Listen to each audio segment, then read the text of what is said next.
A person purchases 40 items at 10 rupees each. He sells a part of them at 25% profit and the remaining at 10% loss. The net profit is 4% in this transaction. The number of items he sold at a loss is అని అడుగుతున్నాడు. Okay, so ఒక person అంటే 40 ఐటమ్స్ని ఒక్కొక్కటి 10 రూపాయలు చొప్పున కొన్నాడు.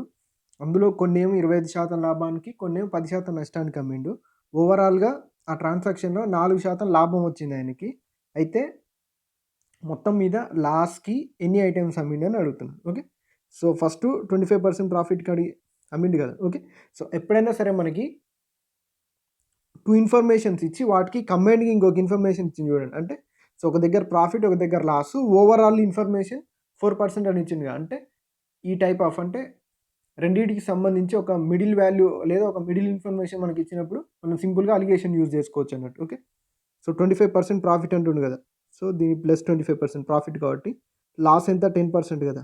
Loss కాబట్టి -10% తీసుకుంటున్నా. సో ఓవరాల్గా 4% ప్రాఫిట్ వచ్చింది కాబట్టి ప్లస్ 4%. సో ఇప్పుడు వీటికి అలిగేషన్ వేయాలి మనం. అలిగేషన్ తీసుకుంటే సో చూడండి, సో 25 - 4, 25 - 4 అంటే ఎంత 21. ఓకే, సో నెక్స్ట్ 4 -10 ఎంత 4 + 10 14. ఓకే, వీటి మధ్య రేషియో వస్తుంది మనకి. ఇప్పుడు 7 2 14, 7 3 21 అంటే 2:3 రేషియో వచ్చింది. అంటే ఓవరాల్గా ఎన్ని పార్ట్స్ అన్నట్టు 5 పార్ట్స్.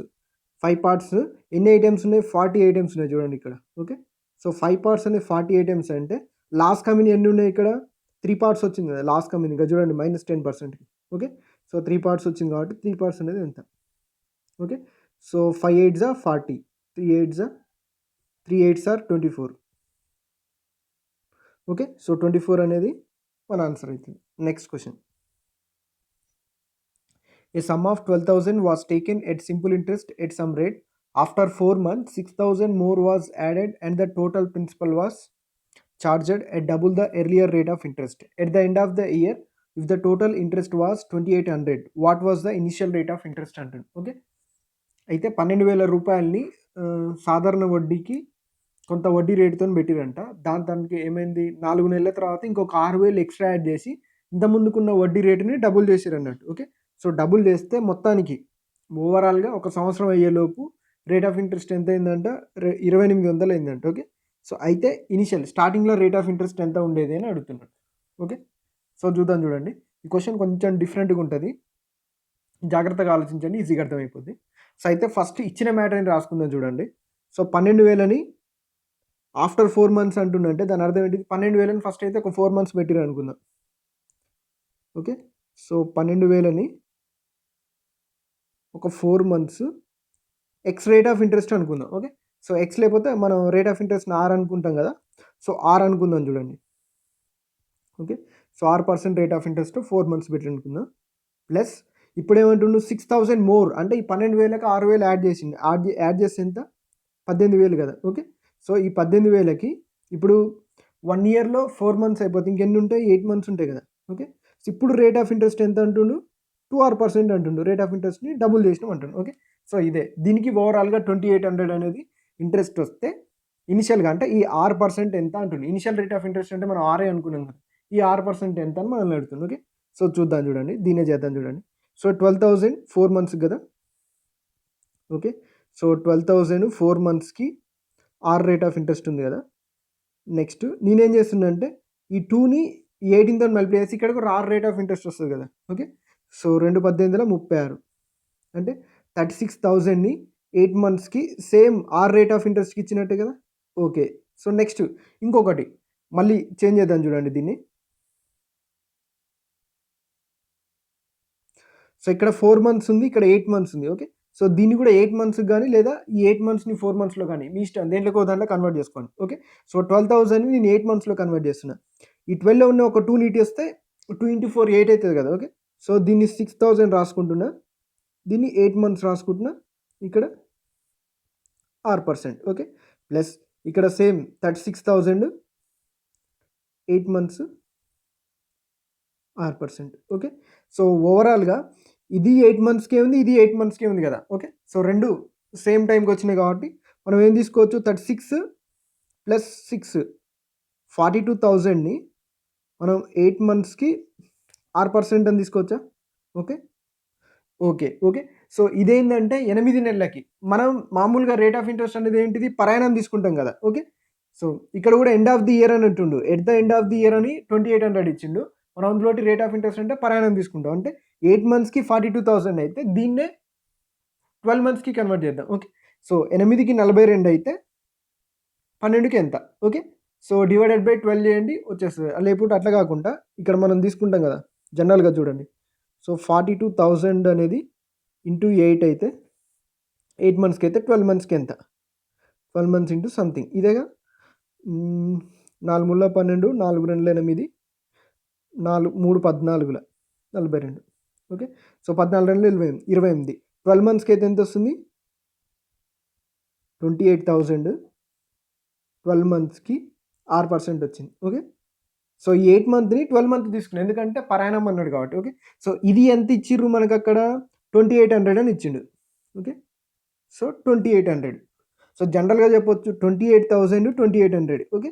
సో ఎంత పర్సెంటేజ్ 6% అనేది ఎగ్జాక్ట్‌లీగా ఈ 12 మంత్స్ అనేది మనం ఇయర్‌కి తీసుకుంటాం కాబట్టి ఇక్కడ 1 ఉంటదన్నట్టు. మంత్స్ అయితే తీసుకోము మనం ఇంట్రెస్ట్ పెట్టేటప్పుడు.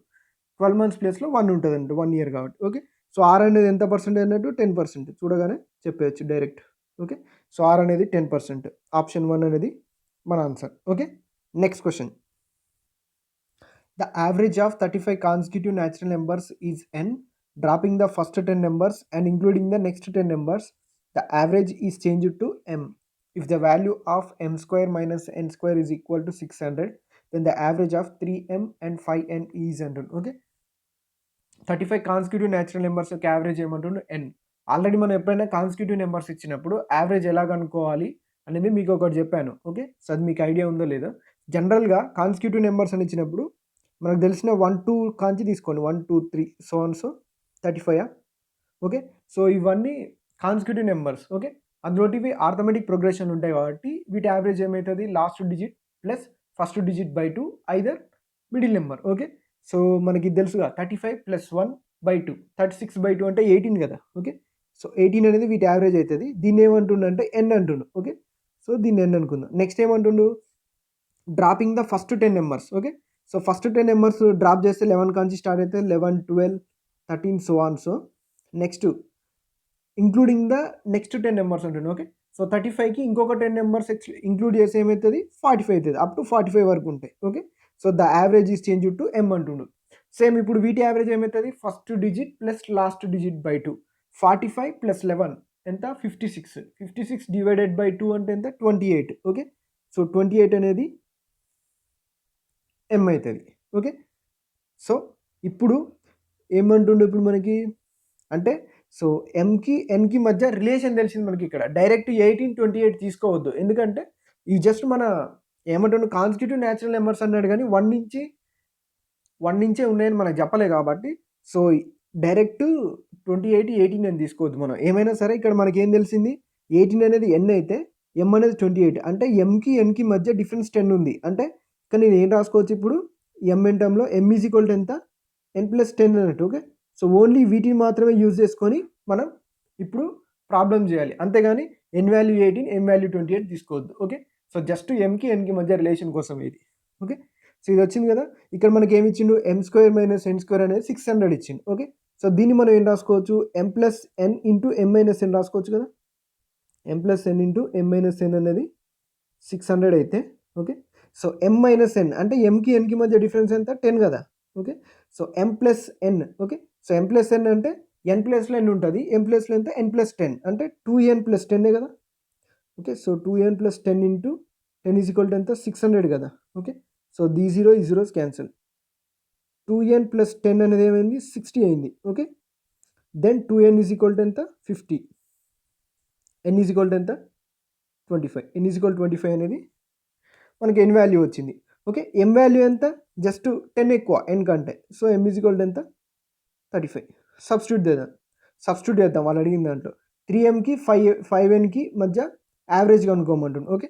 సో యావరేజ్ 3m అంటే 3 ఇంటూ 35 35 3s ఎంత 105 ప్లస్ 5n 25 5s 125 ఇవన్నీ 2 ఉన్నాయి కాబట్టి బై 2.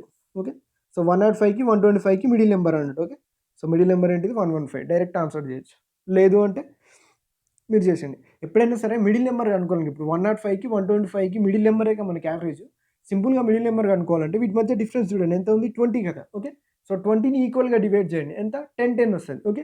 సో తక్కువున్న దానికి 10 యాడ్ చేస్తే 115 అయితది. లేదా ఎక్కువున్న దాంట్లోంచి 10 తీసేయాలండి. బ్యాలెన్స్ చేస్తున్నాం మనం. Okay.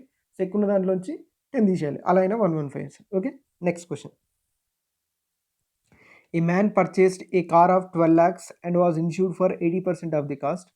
He sold the car at a 15% loss but had not yet delivered it to the buyer when he met with an accident. After the accident, the car was damaged a lot and the insurance company paid 90% of the insured amount. The net difference in the two transactions is అంటుంది. Okay. So 12 లక్షలకి ఒక అతను car కొన్నాడు. అయితే దానికి 80% of the insurance ఉంది. అంటే కార్‌లో 80% ఇన్సూరెన్స్ వస్తదన్నట్టు. ఓకే. సో అయితే ఆయన కార్‌ని 15% నష్టానికి అమ్మిండు. అయితే అమ్మిండు గానీ డెలివరీ చేయలేదు. డెలివరీ చేయముందుకు ఏమైంది? యాక్సిడెంట్ అయింది. యాక్సిడెంట్ అయితే ఆయన చేసిన ఇన్సూరెన్స్ అమౌంట్‌లోంచి 90% ఇన్సూరెన్స్ అమౌంట్ వచ్చింది. అయితే ఈ 15% లాస్‌కి అమ్మిన దానికి ఆ ఇన్సూర్డ్ అమౌంట్‌కి మధ్య డిఫరెన్స్ కనుక్కోమంటుంది. ఈ 2 ట్రాన్సాక్షన్స్ మధ్య. ఓకే. సో చూడండి. సో ఫస్ట్ ఇన్సూరెన్స్ చూద్దాం. సో ఏమైంది? యాక్సిడెంట్ అవ్వడం వల్ల ఏంది? 90% ఆఫ్ ది ఇన్సూర్డ్ అమౌంట్ వచ్చిందంటుంది మనకి. Okay. So 90% of the insured amount. Insured amount ఎంత? 12 లాక్స్ కార్‌లో ఓన్లీ 80% మాత్రమే ఇన్సూరెన్స్ ఉంది. Okay. So 90% of the 80% of the 12 lakhs. అంతే కదా! ఓకే. సో ఇదొక ట్రాన్సాక్షన్ అన్నట్టు. ఇంకొక ట్రాన్సాక్షన్ ఏం చేసిండు? కార్‌ని 15% నష్టానికి అమ్మిండు. అంటే ఎంత అమ్మినట్టు? 85% ఆఫ్ ది 12 లాక్స్. అంతే కదా! ఓకే. సో 12 లాక్స్‌కి అమ్మినట్టు. ఈ 2 ట్రాన్సాక్షన్స్ జరిగినాయి. ఈ 2 ట్రాన్సాక్షన్స్ మధ్య డిఫరెన్స్ అడుగుతున్నాడు మనకి. ఓకే. సో చూడండి దీన్ని ఇంకొంచెం బ్రీఫ్‌గా రాస్తే 90% ఆఫ్ ది 80% అంటే ఎంత? 72నే కదా! ఓకే. సో 72% ఆఫ్ ది 12 లాక్సా? ఫస్ట్ ట్రాన్సాక్షన్ ఇట్లా రాసుకోవచ్చు కదా! ఓకే. సెకండ్‌ది ఎంత? 85% ఆఫ్ ది 12 లాక్స్. ఈ రెండిటి మధ్య డిఫరెన్స్ కనుక్కోమంటాడు. ఓకే. సో డిఫరెన్స్ ఎంత వస్తది మనకి? ఓవరాల్‌గా 13% కదా! ఓకే. సో మైనస్ అనేం లేదు. 13% ఆఫ్ ది 12 లాక్స్ డిఫరెన్స్ వస్తది మనకి. జస్ట్ కామా డిఫరెన్స్ అడిగిండు. ఓకే. So 13% of 12 lakhs. 12 లాక్స్‌లో 13% కనుక్కోవాలి. ఓకే. సో 10% అని మనకు తెలుసు 1.2 లాక్సా? 10%. ఓకే. సో 10% ఏమో 1.2 లాక్స్. 1% ఏమైతది? 0.12 లాక్స్. 3% ఏమైతది? 0.12 into 3 0.36 lakhs. Okay. So 0.36 add చేస్తే ఎంత మనకి? 1.56 లాక్స్. ఓకే. సో ఆప్షన్ 1 అనేది మన answer. Okay. Next question. If A is equal 3/7 of 4 1/5 divided by 18/25 plus 17/24 of 289 divided by 16 divided by 3/4 plus 2/3 square close bracket, then the value of 8A. Okay. So 8A కనుక్కోవాలి. మనం ఖచ్చితంగా BODMAS అందరికి తెలిసిందే bracket of division, multiplication, addition, subtraction. Okay. మనకి ఇక్కడ of ఉంది కాబట్టి first ఈ బ్రాకెట్లో కంప్లీట్ చేద్దాం చూడండి. ఓకే. సో ఫస్ట్ ఇది 3/4 ప్లస్ 2/3 ఉందా? సో క్రాస్ మల్టిప్లై చేస్తే ఏమొస్తది? ముల 9, 4 8. 9 ప్లస్ 8 ఎంత? 17 కదా! Okay. So 17/4 12 whole square. Okay. So ఇక్కడ డివైడెడ్ బై ఉంది చూడండి జాగ్రత్తగా గమనించండి. సో నెక్స్ట్ ఇదే డివైడెడ్ బై చేస్తే 17 స్క్వేర్ ఎంత? 289. 12 స్క్వేర్ ఎంత? 144. ఓకే. సో చూడండి ఇది డివైడెడ్ బై కదా! సో 289 16 ఈ డివైడెడ్ బైని తీసేసి ఇంటూ రాసుకుంటే మనం ఏం రాస్తాం? రివర్స్‌లో రాస్తాం కదా! ఓకే. సో 144/289. ఇక్కడ ఈ 289కి 289 క్యాన్సిల్ అయిపోయింది. 16 9 ఎంత? 144. ఓకే. సో ఇక్కడ వరకు హాఫ్ తర్వాత ఉండే బ్రాకెట్ వరకు మనకు వాల్యూ ఎంత వచ్చింది మనకి? 9 వచ్చింది. ఓకే. సో ఇది అందరూ గుర్తుపెట్టుకోండి. జస్ట్ ఇట్లా 9 అని గుర్తుపెట్టుకోండి మీరు. మీకు ఆల్రెడీ రఫ్ పేపర్ ఉంటుంది కాబట్టి పక్కన మీకు ఐడియా ఉంటుంది. ఓకే. సో అది 9. నెక్స్ట్ దీంట్లోకి వద్దాం. సో దీంట్లోకి వస్తే మనకి ఫస్ట్ హాఫ్ చేయాలి కదా! అంటే హాఫ్ అంటే 3/7 హాఫ్ ఉంది కదా! ఇంటూ 4 1/5 అంటే 5 4 20 ప్లస్ 1 21/5. ఓకే. సో ఏం రాస్తాం ఇది? 7 ముళ్ళ 21 9/5 9/5. ఇక్కడ చూడండి డివైడెడ్ బై ఉంది కదా! దీన్ని ఇంటూగా రాసుకుంటే ఏం రాసుకోవచ్చు? రివర్స్ రాసుకుంటాం. 25/18. ఓకే. సో 9 2 18 5 5 25. ఓకే. సో 5/2 ఉంది మనకి ఇప్పుడు. ఓకే. సో 5/2 మిగిలింది ఇక్కడ. ప్లస్ 17/24 ఉంది చూడండి. 17/24. ఓకే. సో మనం ఎప్పుడైనా కిందివి సమానంగా ఉంటే ఈజీగా యాడ్ చేయొచ్చు కాబట్టి దీన్ని 12తో మల్టిప్లై చేస్తుంది. ఓకే. 12 2 24 ఇది కూడా 24. ఓకే. సో దీన్ని కూడా 12 12 5 60 ప్లస్ 17 ఎంత? 77. 77/24. ఓకే. సో 77/24. ఇక్కడ హాఫ్ తర్వాత ఏమొచ్చింది? 9 వచ్చింది కదా! ఓకే. సో కంప్లీట్ చేస్తుంది చూడండి. ఈ 9ని ఇక్కడ రాస్తున్నాం మనం. ముళ్ళ ముళ్ళ 9, 3 ఎంబుల 24. ఇది ఏ వాల్యూ అన్నట్టు, టోటల్‌గా ఏ వాల్యూ అన్నట్టు ఇది. ఓకే. సో 8A కనుక్కోవాలి మనం. 8 ఇంటూ 77/8 ఇంటూ 3. ఓకే. సో 8కి 8 క్యాన్సల్. 77 ఇంటూ 3 అంటే మన ఆన్సర్ ఖచ్చితంగా 11 మల్టిపుల్ అయి ఉండాలి. కాకపోతే ఇక్కడ ఫస్ట్ ఆప్షన్ ఉంది. సో ఇదైతే కాదు, ఎందుకంటే మనకి యూనిట్ డిజిట్ 1 రావాలి. 3 21 యూనిట్ డిజిట్ 1 రావాలి, 11 మల్టిపుల్ అయి ఉండాలి. ఓకే. సో ఫస్ట్ ఆప్షన్ కాదు, సెకండ్ ఆప్షన్ కాదు, యూనిట్ డిజిట్ 1 ఉన్న third option, fourth option. Okay. So ఇందులో 11 మల్టిపుల్ ఓన్లీ థర్డ్ ఆప్షన్ కాబట్టి అదే మన ఆన్సర్. లేదు అంటే 77 ఇంటూ 3 చేయండి. 3 21 210, 3 21 210 ప్లస్ 21 231. ఓకే. సో ఆ విధంగా అయినా ఆన్సర్ చేయొచ్చు. Next question. 5 men and 8 women can complete a task in 34 days, whereas 4 men and 18 women can complete the same task in 28 days. In how many days can the same task be completed by 3 men and 5 women అంటుంది. Okay. So 5 మెన్‌కి 8 వుమెన్‌కి 34 డేస్‌లో అయితది. అదే పని 4 మెన్‌కి 18 వుమెన్‌కి 28 days అంటుండు. మనకిప్పుడు 3 men 5 వుమెన్‌కి కనుక్కోమంటుండు ఎన్ని రోజుల్లో చేస్తారని. ఓకే. సో ఇక్కడైతే ఓవరాల్‌గా టోటల్ వర్క్ అయితే సేమ్ కదా. సో చూద్దాం చూడండి. ఒక పనిని 5 మెన్ 8 వుమెన్ 34 డేస్‌లో చేస్తే అదే పనిని 4 మెన్ 18 వుమెన్ 28 డేస్‌లో చేస్తురన్నట్టు. ఓకే. ఇక్కడ వర్క్ అయితే మారలేదు. సో ఏ టేబుల్‌లో పోతది? 34 అంటే 28 అంటే ఓకే. సో 2 టేబుల్‌లో పోతట్టుంది. 2 14 2 17. Okay. 17 5 85 85 men plus 17 ఎంబుల 106 8 56 8 1 8 8 5 12 126. Okay. So is equal to 14 4 56 plus 18 14 times 18 10 180 18 4 72 180 plus 72 అంటే 252. ఇక్కడ 17 8 136 కదా. Okay. So 136. So 85 men minus 56 men is equal to 252 men minus 136 women. Okay. Subtract చేస్తే 85లోంచి 56 తీసేయండి. ఓకే. సో 80లోంచి 50 తీసేస్తే ఎంత? 30 అంటే 29 వస్తుంది అనుకోండి మనకి. ఓకే. సో 29 మెన్ అంతే కదా. 5లోంచి 6 తీసేస్తే -1 ఉంటుంది. 80లోంచి 50 తీసేస్తే 30. 30 - 1 అంటే 29 is equal to 252 136. Okay. So 250లోంచి 130 తీసేసినాం అనుకోండి. సో 250లోంచి 130 తీసేస్తే 120 ఉంటుంది. 120లోంచి ఇక్కడ మళ్ళీ మనకి -4 బాకీ ఉంటుంది. 120లోంచి -4 తీసేస్తే 116 116 ఉమెన్. 29 మెన్ అనేది 116 ఉమెన్‌కి సమానం అయితే ఓకే. 4 టైమ్స్ ఉన్నట్టుంది కదా. 29 నాళ్ళ. ఓకే. సో 4 20ల 80 4 9 36 80 ప్లస్ 36 అంటే 116. ఓకే. సో 1 మెన్ అనేది ఎంతమందికి సమానం? 4 వుమెన్‌కి సమానం. ఓకే. సో ఇది గుర్తుపెట్టుకోండి. 1 మెన్ అనేది 4 వుమెన్ అయితే ఇక్కడ చూద్దాం చూడండి దీంట్లోంచి. ఓకే. సో 1 మెన్ 4 వుమెన్ అయితే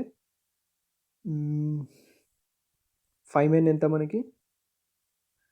ఓకే.